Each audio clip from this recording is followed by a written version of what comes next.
کہا جاتا ہے کہ قیامت سے پہلے ایک وقت ایسا آئے گا جب پوری دنیا میں ہر جگہ کفر کا تسلط ہو اور تمام زمین فتنہ و فساد سے بھر جائے گی اور لوگ عیش و عشرت میں گم ہو جائیں گے۔ یہ وہ زمانہ ہوگا جب لوگوں کی عمریں گھٹ جائیں گی، لوگ ایک دوسرے سے گتھم گتھا ہو جائیں گے اور ایک دوسرے کے قتل و خون کے پیاسے ہوں گے۔ اس وقت پوری دنیا پر عیسائیوں کا غلبہ ہوگا، ساری زمین کفرستان ہو جائے گی، صرف مکہ و مدینہ میں مسلمان ہوں گے اور وہیں پر اسلام ہوگا۔ لہٰذا اس وقت تمام اللہ کے ولی اپنے علاقوں کو چھوڑ کر مکہ شریف اور مدینہ شریف پہنچ جائیں گے۔ یاد رہے رمضان کا مہینہ ہوگا، ابدال طواف خانہ کعبہ میں مصروف ہوں گے، حضرت امام مہدی بھی وہاں ہوں گے اور اس وقت آپ کی عمر 40 ایئرز ہوگی، 40 سال آپ کی عمر ہو چکی ہوگی۔ اولیاء انہیں پہچانیں گے، پھر تمام لوگ ان کے ہاتھ پر بیعت کریں گے اور وہاں سے یہ سب کو اپنے ساتھ لے کر ملک شام کی طرف چلے جائیں گے۔ امام مہدی کے آنے کا ذکر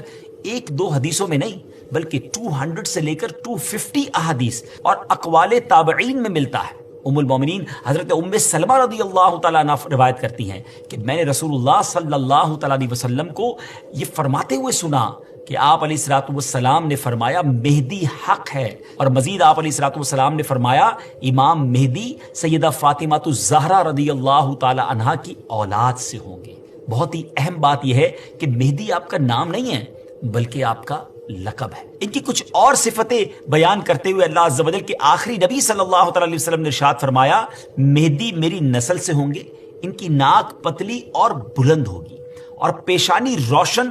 اور نورانی ہوگی اور ان کا رنگ جو ہے وہ عربیوں جیسا ہوگا، ان کے دائیں رخسار پر تل ہوگا اور آپ کی سیرت حضور علیہ الصلوۃ والسلام جیسی ہوگی۔ امام مہدی کے ظاہر ہونے سے پہلے دریائے فرات پہاڑ کی طرف سے پھٹ پڑے گا اور اس میں سے موجود سونا ظاہر ہونے لگے گا۔ ان کے آنے سے پہلے رمضان شریف کی پہلی تاریخ کو چاند گہن ہوگا اور اسی دن سیم ڈے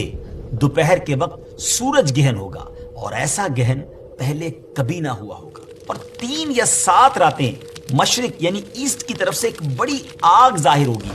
اور بہت بڑے بڑے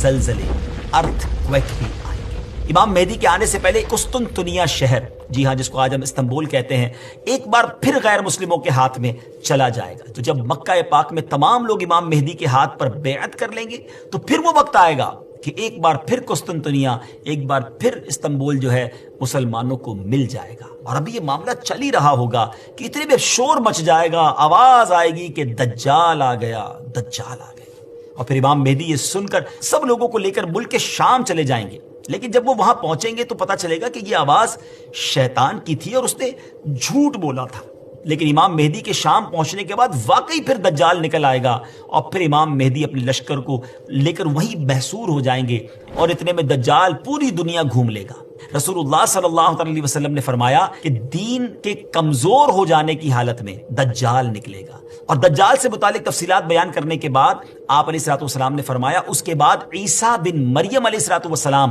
آسمان سے اتریں گے، پھر نماز فجر کے لیے اقامت ہوگی اور مسلمانوں کے امیر امام مہدی کہیں گے کہ اے روح اللہ امامت کے واسطے آگے تشریف لائیں۔ حضرت عیسیٰ علیہ الصلوۃ والسلام فرمائیں گے تمہارا امام ہی تمہیں نماز پڑھائے، تو اس وقت امام مہدی رضی اللہ تعالیٰ عنہ نماز کی امامت فرمائیں گے۔ جب لوگ نماز سے فارغ ہو جائیں گے تو مل کر حضرت عیسیٰ علیہ الصلوۃ والسلام کی قیادت میں دجال سے مقابلے کے لیے نکلیں گے۔ اب دجال کی حالت یہ ہوگی کہ وہ حضرت عیسیٰ علیہ الصلوۃ والسلام کی سانس کی خوشبو سے پگھلنا شروع ہو جائے گا، وہ بھاگے گا اور حضرت عیسیٰ علیہ الصلوۃ والسلام اس کا پیچھا فرمائیں گے اور باب لد کے پاس اس کی پیٹھ میں نیزہ ماریں گے اور اس سے وہ جہنم واصل ہوگا۔